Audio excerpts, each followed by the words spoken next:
Okay, people, welcome to this little showcasing of a book I came across recently. Came across it on eBay.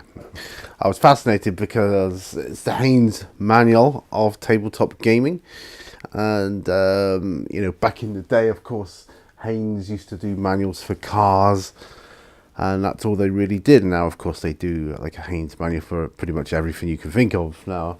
So obviously, the Haynes manual for tabletop gaming really caught my eye, and as it says, a guide to the diverse world of modern tabletop games, and it really is. And on the cover, which is beautiful hardback edition here, let me just pull this forward here slightly.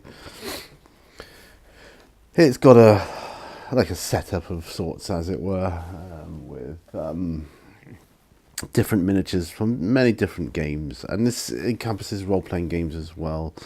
It's got a history of games, ancient and modern, and it really is quite a good book, I have to say. And it goes back through starts off with a lot of early history, and the photos in it are really good, phenomenally good.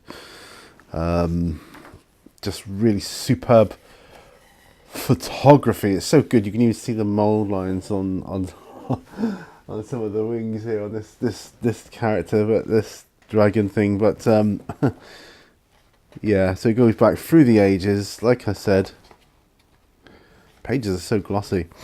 We've got original game of knuckle bones that it goes into. Oops, that it covers. The ancient Greeks used to play. Yeah. Got a Senate board, which is one of the earlier games, found in the tomb of Tutankhamun. And it looks similar to the Royal Game of Air, which is the Babylonian ancient game, which I had the pleasure of playing against my friend Ralph a while ago now.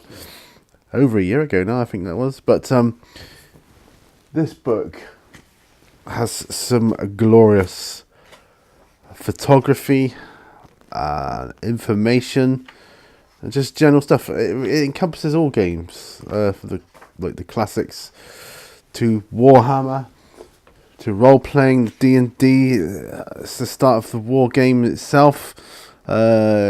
Kriegspiel. I can't remember. I don't know how you pronounce that, but that was the original game.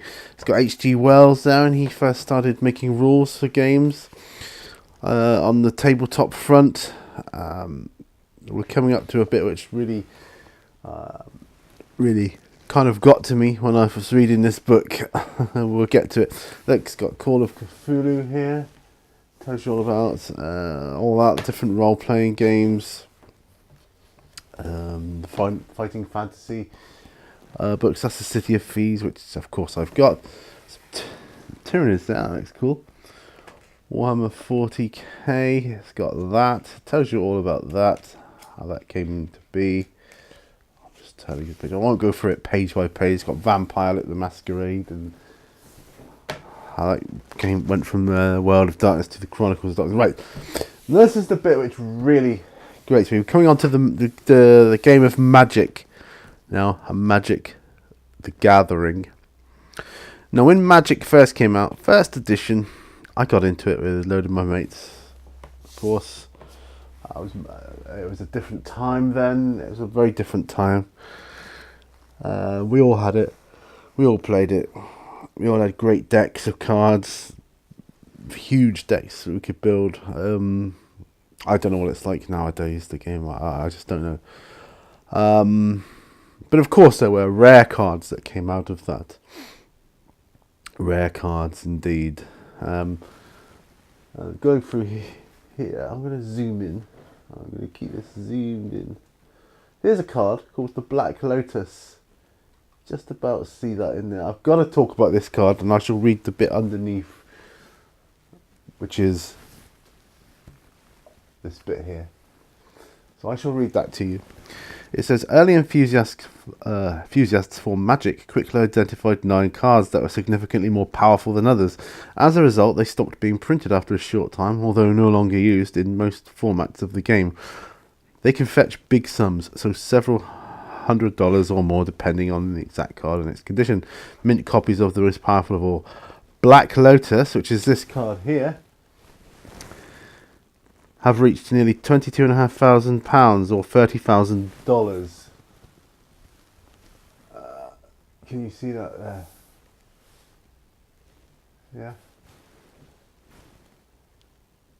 Now, I didn't have a card like that. I had the card. I had Black Lotus in my collection. I had it. Mint. Absolutely mint. I had one. So, you can see how this has eaten me up a bit. I mean, I'm talking 20 years ago. Okay, we'll zoom out now. I don't want to dwell on that too much. But yeah, there's my little shame to fame, as it were. Anyway, moving on. Yes, so talking about lots of different games. Grouping games, different types of games you can get, how to collect them, how to convert them, how to make them better than what they are. It gives you hints and tips on that, which is I'm always on the lookout for as well. I'm looking for a second one. That is, oh, this is War Machine here. Yeah, War Machine. Malifaux. That's a weird game. Now coming on to Mansions of Madness. Cooperative games and their popularity. It literally tells you everything. Well, tells you a lot. Tells you an awful lot. Space Hulk. Early version there. Wouldn't mind an early version of that myself. How to build storage things. That's something that a lot of you I know are into, building the storage, how to store your tokens and your cards for the games, and that's a really cool thing. Yeah, up your game. That's the section that talks about making things better. It talks about the evolution of games as well. It talks about dice, how they've come into effect. Dungeon Saga there, like there's all sorts. Look, there's Mansions of Madness set up there. Let's see if we can zoom in to that. So, I mean, obviously painting the miniatures will help you, but they've got like foam board, like furniture and things to sort of trick it up a bit. So that makes it look really good, I think. It really does. Things like that. It's got a lot of, like I say, a lot of hints and tips on how to do that. It just really is a good game. Model behaviour. There's another section talking about the models. How to paint them, of course. I just think it's really good value for money. Now, this book retails at... how to make your own games as well. I'm only like a third of the way through this book.